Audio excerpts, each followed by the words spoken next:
High, good morning, welcome to my mini blog. আজকে বিকেলের দিকে একটু বেরিয়েছিলাম পার্লারে যাওয়ার জন্য।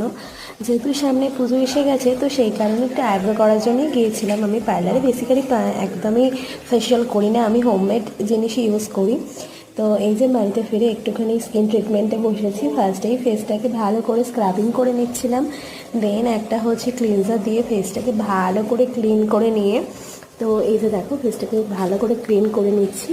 তো তারপরে একটা আর কি মাসাজ ক্রিম অ্যাপ্লাই করেছি। মাসাজ ক্রিমটাকে ভালো করে স্কিনটা মানে অনেকক্ষণ ধরে, মোটামুটি 10-15 মিনিট ধরে স্কিনটার সাথে করার পর সেটাকে ধুয়ে নিয়ে এই রাগা ডিট্যানটা আমি ইউজ করি। এটা প্রচণ্ড ভালো, তোমরা দেখতেই পাচ্ছ যে আমি মুখটা জাস্ট মুছছি, তাতে গ্লোটা জাস্ট একবার দেখো। তো তারপরে আমি একটা উপটান ইউজ করেছিলাম, উপটান ফেস প্যাক। এটা হোমমেডই বানানো।